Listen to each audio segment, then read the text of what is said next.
السلام عليكم ورحمة الله وبركاته. اللهم صل وسلم وبارك على سيدنا محمد أفضل الخلق وعلى آله وصحبه وسلم.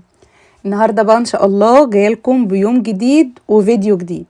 وقبل ما نبدأ فيديو النهاردة بقى يا جماعة، عايزاكم بصوا تحطوا لايكات كتير قوي قوي قوي قوي قد الدنيا بحالها. مش عايزة واحدة اسمها تدخل الفيديو النهاردة وما تحطيليش لايك، ده أول حاجة تعمليها.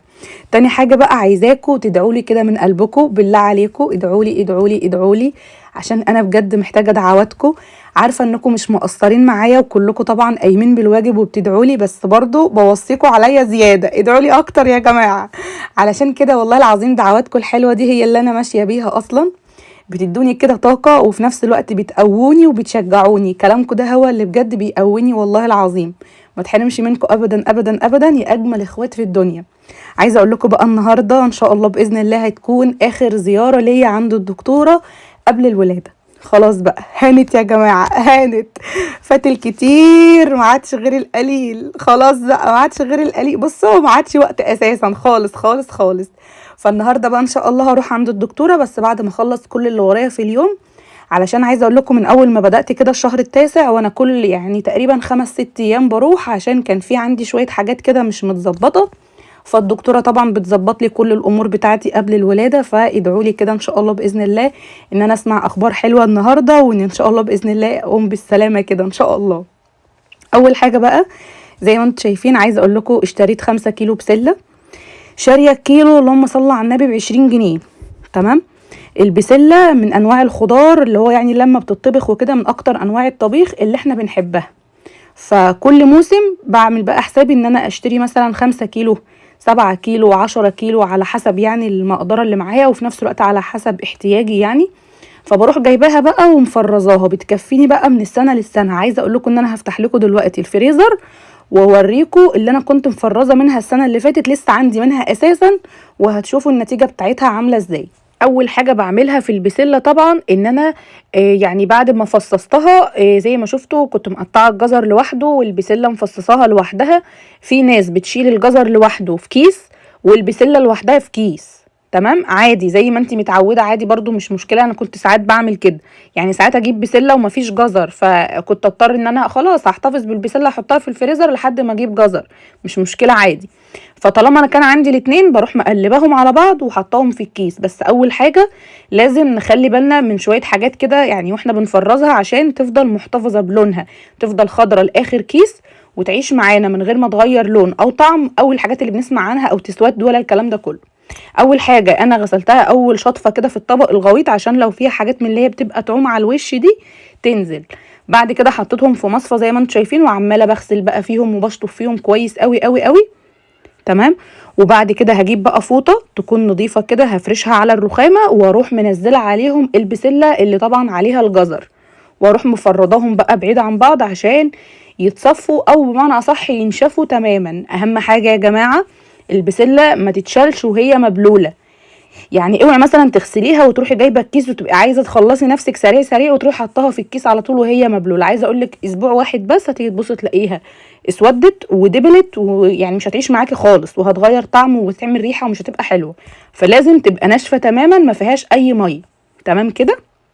بس دي اهم يعني اول خطوه واهم خطوه. هسيبهم بقى كده متفرضين. طبعا انا فتحت بقى الشباك بتاع المطبخ والشمس زي ما انتم شايفين داخله اهي على الرخامه ولسه هتلف هتيجي هنا خالص. عايزه اقول لكم مفيش ربع ساعه كان مفيش ولا حبايه بسله عليها نقطه ميه ولا حبايه جزرايه كده عليها نقطه ميه. انا مقطعه الجزر صغير خالص كده بحيث ان هو يكون يعني على قد البسلايه كده. بس هسيبهم يعني ايه لما ينشفوا وبعد كده هرجع لهم تاني.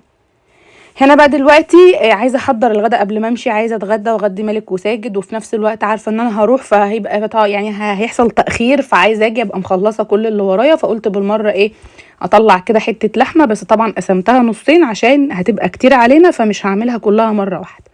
وانا بحب قوي قوي لما يكون في بسله ان انا اطبخ منها وهي لسه طازه. يعني الطازه طبعا لا يعلى عليه. خلينا صراحه مع بعض. اي نوع خضار وهو طازه بيبقى احسن مليون مره قبل ما يتحط في الفريزر، صح ولا لا؟ مهما فرزنا ومهما عملنا. بس مع ذلك التفريزات هي طبعا بتريحنا وممكن تسعفنا في امور او في مواقف بنتحط فيها، بنبقى ساعات مثلا تعبانين مش قادرين ننزل. ممكن يجيلك ضيف فجأة فيبقى مش عارفة تعملي فهتفتحي الفريزر بتاعك او التلاجة بتاعتك تلاقي حاجة تسندك.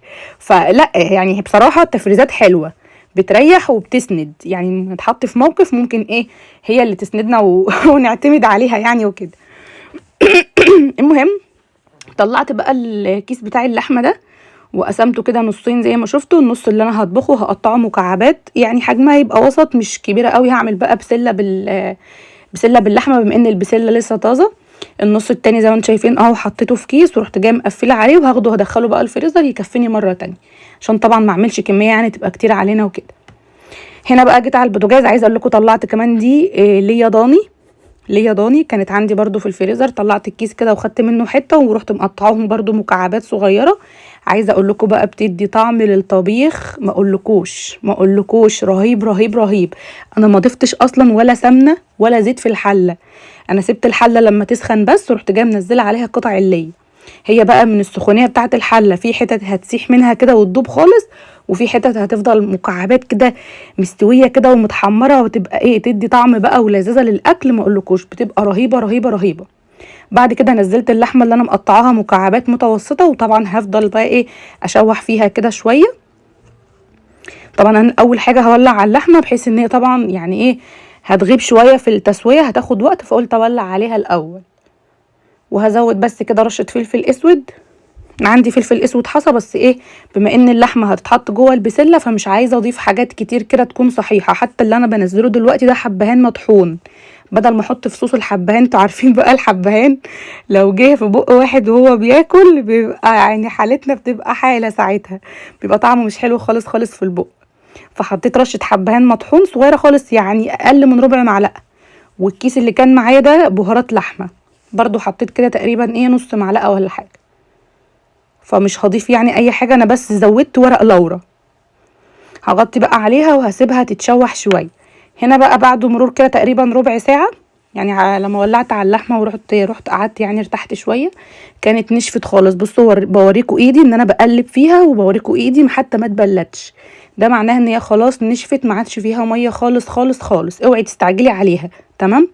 بعد كده بقى هتجيبي الاكياس بتاعتك او العلب بتاعتك او الاطباق بتاعتك، المهم الحاجه اللي انت هتحتفظي بيها يعني. انا بجيب الاكياس اللي هي دي، اكياس صغيره كده على قد الطبخه بتاعتي، وبجيب طبق بروح معايره بيه. يعني مثلا بدل ما اعمل كده ممكن يبقى فيه كيس كبير كيس صغير كيس مش عارف فيه اكتر من كيس، لا فانا بجيب طبق وبعاير بيه على قد الطبخه بتاعتي. بحس ان الطبق ده دايما يعني على قدنا كده، فعلى قد الطبخه اللي انا محتاجاها، يعني على حسب عدد افراد الاسره وكده. فانتي بقى اعملي على حسب عدد افراد اسرتك او على حسب وجبتك. تمام. وبروح جايه مقفلاه. تاني حاجه بقى واهم حاجه برضو بعد غسيل البسله وبعد ان انت تنشفيها ما يبقاش فيها ولا نقطه ميه، هي ان انت تخرجي الهواء من الكيس بتاعك اللي انت مغلفه فيه او اللي انت محتفظه بيه يعني في الحاجه فيه. تمام. ما تخليش هواء جوه الكيس، الهواء بيفسد الحاجه على فكره، سواء كانت بسله او اي حاجه تانية. دايما هتحتفظي بالحاجه في اكياس فضي الهواء منها عشان تعيش معاكي لفتره طويله وما تسودش وما تغيرش لونها. تمام. بس فانا بقى طبعا زي ما انتم شايفين عماله اكيس اكيس اكيس. عايزه اقول لكم ان البسله ما شاء الله انا جايباها الكيلو ب20 جنيه، معرفش هي عندكم بقى اغلى ولا ارخص بصراحه. هي اول ما طلعت كانت ب30. تمام. ما رضيتش اجيبه وهي ب30، قلت اكيد هترخص شويه، فجبتها ب20 جنيه. بس بسله نوعها حلو قوي يعني. البسله اسمها الواحده بتاعت البسله كده ما شاء الله مليانه مش مفرغه. يعني ساعات بنجيب بسله مثلا تقعدي تفصصي فيها تلاقيها النص بتاعها فاضي، تفتحي البسله كده ما تلاقيش فيها حاجه. لا دي ما شاء الله كلها كده مليانه مش فاضيه خالص، وفي نفس الوقت مسكره، يعني وانا باكل منها وهي خضره كده طعمها مسكر. فبصراحه حلوه يعني تستاهل 20 جنيه. معرفش بقى هي عندكم بكام، انما الجزر الكيلو ب10. بصوا الاكياس اللي انا بعملها على طول بحطها فوق بعضها. خلاص كيست كده كل الكميه زي ما انتم شايفين، عملوا معايا 6 اكياس. ومن نسوتي بقى يا جماعه، من لبختي عشان تعرفوا ان اختكم اصلا دماغها مش فيها، والله العظيم انا دماغي مش فيا ولا اي حاجه فيا. بصوا انا مش سامح اساسا، انا واحده تانية اليومين دول، انا ما علياش اي عتاب خالص، انا مش حاسه بنفسي. عايزه اقول لكم ان انا المفروض هطلع يعني شويه اطبخهم. انا قايله لكم دلوقتي ان انا بحب اطبخ البسله وهي طازه، فولعت على اللحمه عشان اعمل حسابي ان انا اسيب شويه بسله اطبخهم. عايزه اقول لكم ان انا حطيتهم كلهم في اكياس ونسيت. يعني بصوا من اللبخه ومن الدربكه انا مش عارفه ايه اللي حصل. المهم عملوا معايا 6 اكياس، فروحت جايه بقى هنا على الفريزر، فتحت الدرج، فقعدت ادور في الادراج، ما عنديش مكان فاضي غير هنا في العلب بتاعه الصلصه. العلب دي علب صلصه، فقلت مش مشكله هحطهم بقى جنبهم كده. بس طبعا هرجع اخد الكيس اللي انا هطبخه. يعني لما افتكرت قعدت اضحك على نفسي، اقول هو ايه اللي انا عملته في نفسي؟ هو انا اتهبلت ولا ايه؟ تعالوا بقى اوريكم اللي انا شايلاها من السنه اللي فاتت. بصوا عايزه اقول لكم كانها لسه محطوطه النهارده مش امبارح كمان.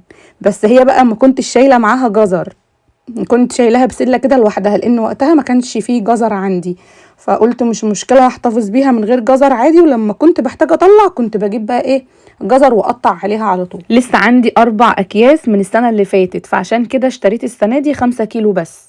بصوا زي ما شفتوا كانها لسه محطوطه امبارح، مفرفطه كده جوه الكيس، مش لازقه ولا غيرت لون ولا اسودت ولا حاجه. دي باميه، كنت بوريكم برضو اكياس الباميه اللي انا مفرزاها من السنه اللي فاتت.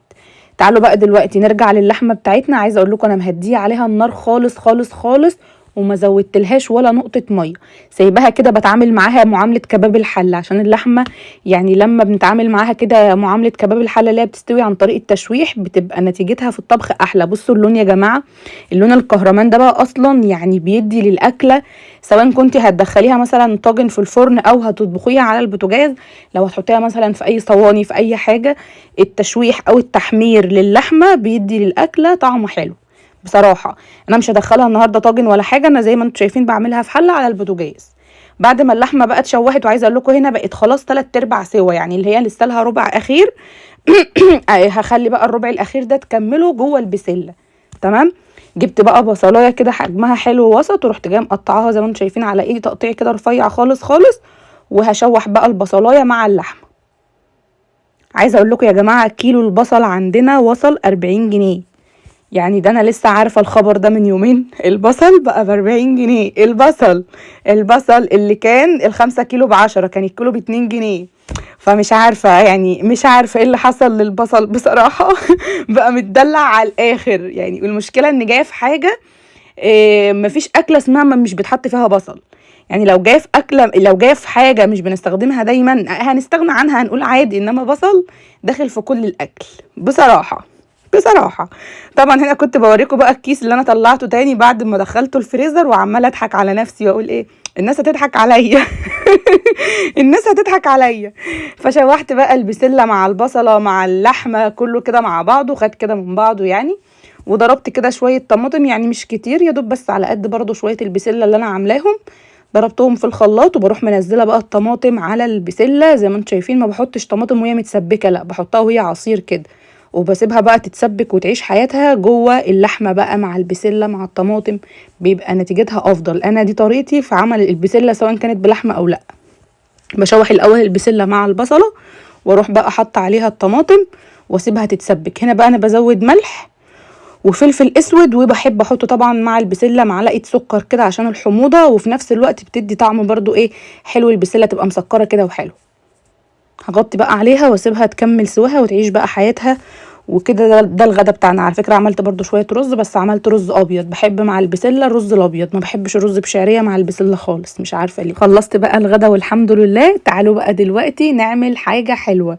معايا بقى دلوقتي، عارفين انتوا الكوبايات اللي هي مثلا حجمها وسط مش الكبيره قوي، معايراها سمنه. تمام. سمنه او زبده، يعني الاتنين موجودين عندك عادي، مش مشكله، سواء كان سمنه او زبده الاتنين هيمشوا. وبظهر المعلقه هبدا ان انا يعني اهرس فيها، او لو بمعنى اصح عماله بسيح فيها عشان انتوا عارفين الحاجه دلوقتي احنا الجو برد، فالحاجه بتلاقيها ايه جامده كده وناشفه يعني، فمش بتبقى سايحه زي ما نكون في فصل الصيف. معايا بقى هنا بصراحه انا فتحت الدولاب بتاع الخزين، عايزه اعمل اي حاجه حلوه، عايزه اعمل اي حاجه مسكره. فلقيت الكيس اللي هو بتاع البسبوسه، هي بسبوسه بالقشطه بس انا هعملها النهارده بسبوسه ساده عادي نتخلى عن خطوه القشطه عشان ما عنديش لبن. فهو اللبن اللي عمل معايا كده.